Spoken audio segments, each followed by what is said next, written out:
हाय दोस्तों, स्वागत है आपका इस YouTube channel PM study centre में। तो आज के इस वीडियो में हम क्लास 12th इंग्लिश प्रोज के लेसन 1 द लास्ट लेसन, जिसके राइटर हैं एल्फोंस डाउटेड। और यह part very very most important lesson है, क्योंकि यह क्लास 12th इंग्लिश प्रोज का पहला चैप्टर है और इससे 11 अंक आपको बोर्ड एग्जाम में मिल जाएंगे। कैसे? देखिए, यहाँ पर 4 अंक में आपसे एक शॉर्ट आंसर टाइप क्वेश्चन पूछा जाएगा और एक क्वेश्चन आपका लॉन्ग बोर्ड एग्जाम में पूछा जाएगा। तो इससे 7 प्लस 4 11 अंक आपको मिल जाएंगे। तो आज के इस वीडियो में हम द लास्ट लेसन के कुछ महत्वपूर्ण शॉर्ट आंसर टाइप क्वेश्चन को देखेंगे और एक लॉन्ग आंसर टाइप क्वेश्चन को देखेंगे। तो द लास्ट लेसन का अर्थ है अंतिम पाठ।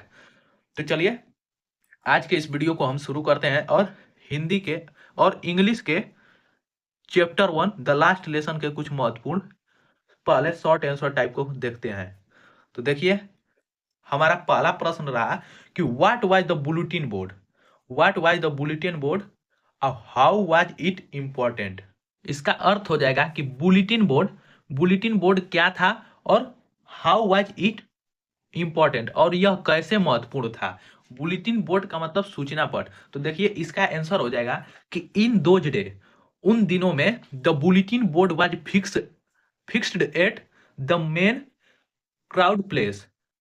द बुलेटिन बोर्ड मतलब जो सूचना पट था, बुलेटिन बोर्ड था, वह मुख्य रूप से भीड़ वाले स्थान पर फिक्स था, मतलब स्थापित किया गया था। यहाँ पर द मेन क्राउड प्लेस मतलब मुख्य भीड़ वाले स्थान पर, MAIN, यहाँ मेन क्राउड प्लेस मतलब मुख्य भीड़ वाले स्थान पर जो बुलेटिन बोर्ड था वह स्थापित किया गया था। And was the only medium to convey the message and news to the common mass. इसका अर्थ हो जाएगा कि द ओनली मीडियम मतलब वह केवल एक माध्यम था जो to convey the message and news मतलब जो संदेश और समाचार to the common mass. Common mass का अर्थ होता है आम जनमानस, अर्थात आम लोगों के बीच यह जो था वह सूचना और समाचार देने का एकमात्र माध्यम था। अब इट वाज इंपॉर्टेंट, यह महत्वपूर्ण था बिकॉज क्योंकि it was the only made of communication between, यहां पर हो जाएगा communication between office and public. Official होगा यहाँ पर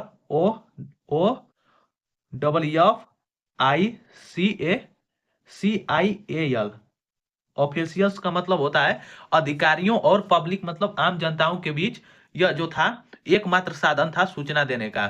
चलिए एक बार फिर से देख लेते हैं कि इन दो डे, उन दिनों में, the bulletin board was fixed at the main crowd place and was the only medium to convey the message and news to the common mass. मतलब उन दिनों में द बुलेटिन बोर्ड मतलब बुलेटिन बोर्ड जो लगाया गया था वह मेन मतलब मुख्य भीड़ वाले स्थान पर लगाया गया था और वह एकमात्र साधन था जो कि आम आम जनताओं के लिए सूचना और समाचार देने का एक माध्यम था, एकमात्र माध्यम था। इट वाज इंपॉर्टेंट, यह महत्वपूर्ण था क्योंकि it was the only made of communication between official and the public.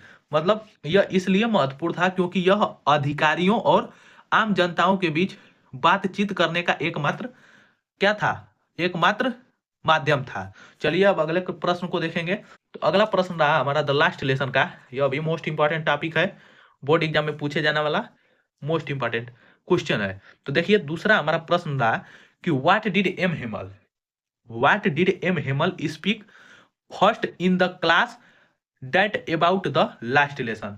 इसका अर्थ हो जाएगा कि एम हेमल लास्ट लेसन मतलब अंतिम पाठ के बारे में अपनी पहली कक्षा में क्या बोला, पहली क्लास में एम हेमल ने अपने अंतिम पाठ के बारे में क्या बोला, इसी को आपको बताना है। तो देखिए इसका भी आंसर बहुत ही आसान है, जो कोई भी कमजोर से कमजोर छात्र आसानी से याद कर सकता है। तो इसका आंसर है कि M Hamel said addressing his children. इसका अर्थ हो जाएगा कि एम हेमल क्या किए, यहाँ पर चिल्ड्रेन मतलब बच्चों को एड्रेसिंग मतलब संबोधित करते हुए, एम एमएल बच्चों को संबोधित करते हुए कहते हैं कि डैड की it was the last lesson, यह अंतिम अध्याय है, अंतिम पाठ है। ही वुड गिव देम, जो उनको बताएंगे उनको देंगे। द ओल्डर, यहाँ पर ओल्डर नहीं ऑर्डर होगा, द ऑर्डर, यहाँ पर ORDER, the order had come from Berlin to teach only, German in the school of Alsace and Lorraine, मतलब इसका अर्थ हो जाएगा the order had came from Berlin, इसका अर्थ हो जाएगा कि बर्लिन से आदेश आया है कि टू टीच ओनली, मतलब केवल पढ़ाया जाएगा। German in the school of Alsace and Lorraine, मतलब बर्लिन से यह आदेश आया है कि अल्सेस और लोरेंस के स्कूलों में केवल जर्मन पढ़ाया जाएगा। The new headmaster would come the next day, और यह मेरा अंतिम अध्याय, और अगले दिन नए मास्टर आपको पढ़ाएंगे। तो चलिए फिर से एक बार इसका देख लेते हैं अर्थ। M Hamel said addressing his children, M Hamel बच्चों को संबोधित करते हुए कहते हैं कि that it was the last lesson he would give them, और यह उनका अध्याय लेसन है, अंतिम पाठ है जो उन्हें देंगे, उन्हें बताएंगे। The order had come from Berlin to teach only German in the school of Alsace and Lorraine, the new master would come the next day. इसका अर्थ हो जाएगा कि the order had come from Berlin, इसका मतलब कि Berlin से यह आदेश आया है कि अब जर्मन, यहाँ पर अल्सेस और लॉरेंस के स्कूलों में केवल जर्मन पढ़ाया जाएगा, और नया हेडमास्टर अगले दिन आपके क्लास में आएगा और वही आपको जर्मन पढ़ाएगा। चलिए अगले क्वेश्चन को देखेंगे। 3 नंबर प्रश्न रहा कि what did M Hamel say when Franz reach to the school, मतलब एम हेमल क्या कहें जब फ्रेंच रीच द स्कूल, मतलब स्कूल पहुंचा, फ्रेंच जब अपना स्कूल पहुंचा तब एम हेमल ने उससे क्या कहा। तो इसका आंसर हो जाएगा कि when Franz reach to the school, मतलब जब फ्रेंच स्कूल पहुंचा, M Hamel saw him, M Hemal उसे देखे एंड सैड, और कहें very kindly to go his place quickly, मतलब जब फ्रेंच स्कूल पहुंचा, M Hamel saw him and said very quickly, मतलब एम हेमल ने उसे देखा और बहुत ही दयालुता पूर्वक कहा to go to his place quickly, मतलब अपने स्थान पर शीघ्र चले जाओ। And they had been being without him, मतलब अपने स्थान पर शीघ्र चले जाओ बिना किसी को डिस्टर्ब करे हुए, और अब मैं तुम्हारे बिना ही, अब वे उसके बिना ही अध्याय को शुरू करने जा रहे थे। चलिए अगले प्रश्न को देखेंगे। 4 नंबर प्रश्न रहा हमारा कि what did French think after hearing about the last lesson, what did French think, मतलब फ्रेंच क्या सोचा after hearing about the last lesson, मतलब लास्ट लेसन के बारे में सुनकर फ्रेंच ने क्या सोचा। चलिए इसका आंसर देखते हैं। तो इसका आंसर है कि after hearing about the last lesson, मतलब अंतिम अध्याय के बारे में सुनने के बाद फ्रेंच थॉट डेट, फ्रेंच सोचा, he hardly knew how to write, वह बहुत ही मुश्किल से लिखना सीखा था, जाना था, और he should never learn any more, और वह उससे अधिक नहीं सीख सकता। वह सोचा कि मैं बहुत मुश्किल से ही लिखना सीखा था और मैं इससे अब कभी आगे कुछ नहीं सीख सकता। और हाउ सॉरी, मतलब बहुत दुख के कारण, यहाँ पर हो जाएगा हाउ सॉरी का अर्थ बहुत हुई दुख से। He was for not learning his lesson, वह सोच रहा था और वह बहुत दुखी था क्योंकि वह इस अध्याय के बारे में अब अधिक नहीं जान सकता।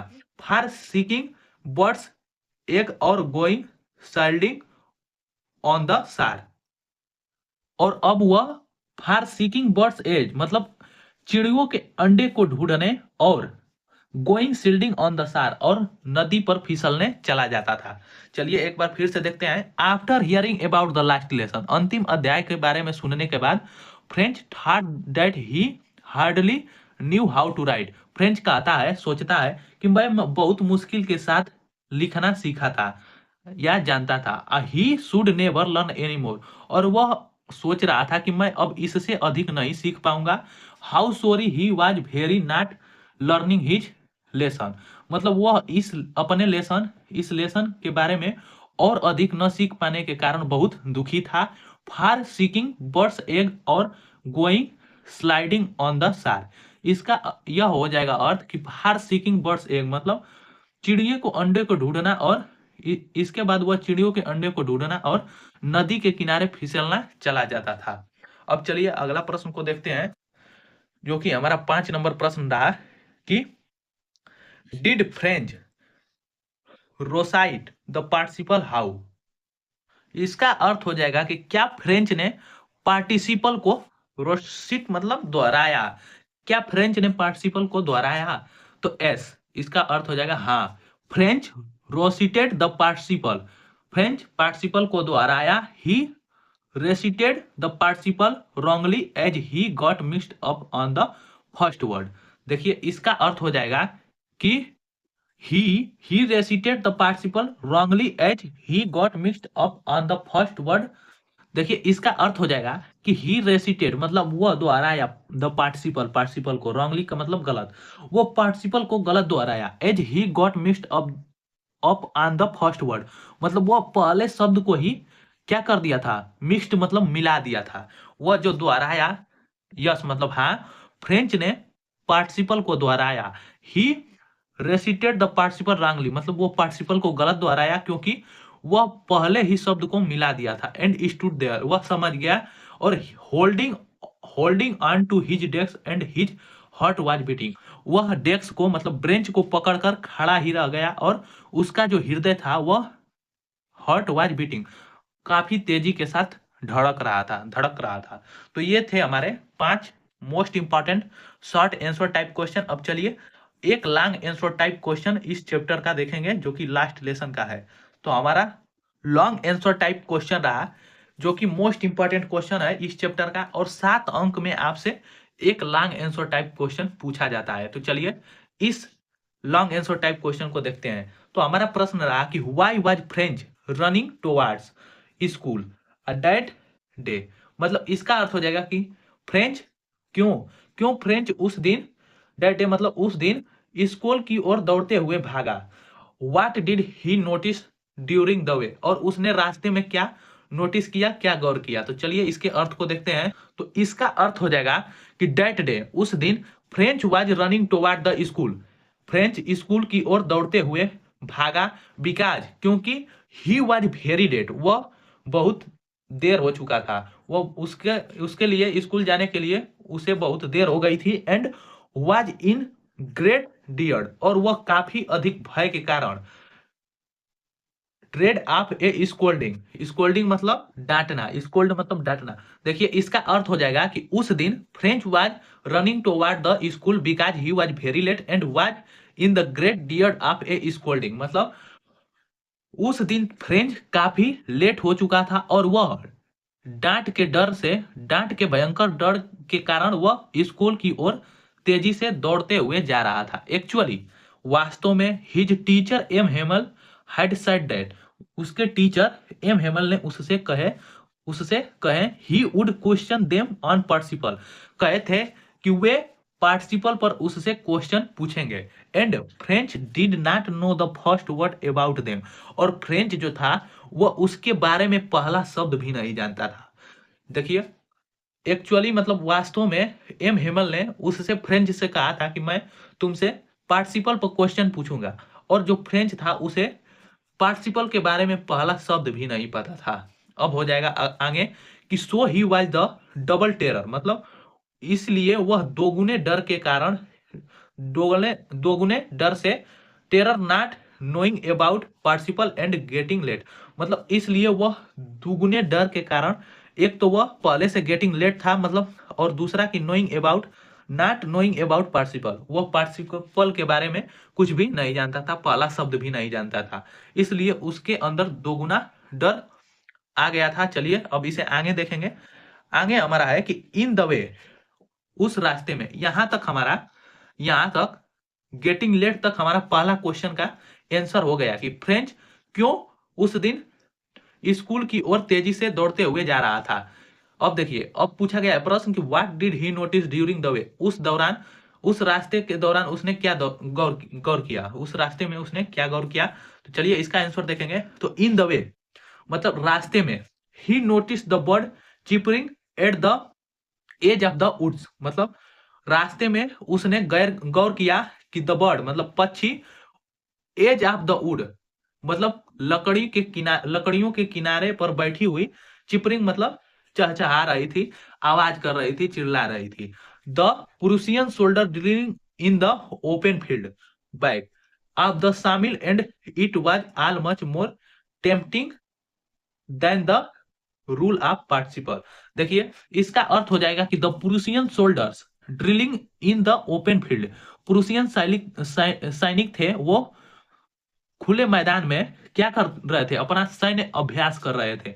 अब देखिए बैक ऑफ द शामिल, मतलब शामिल का मतलब होता है आरा मशीन कह सकते हैं या चीर मशीन, जो लकड़ियों को चीरता है, काटता है, उसे आरा मशीन कहते हैं। तो जो पुरुषियन सैनिक थे वो ओपन मतलब खुले मैदान में क्या कर रहे थे, सैन्य अभ्यास कर रहे थे।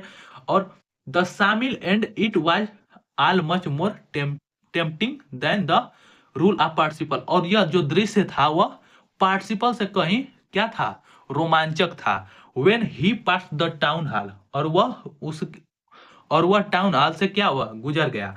देन तब he was called by black Smith, मतलब लोहार।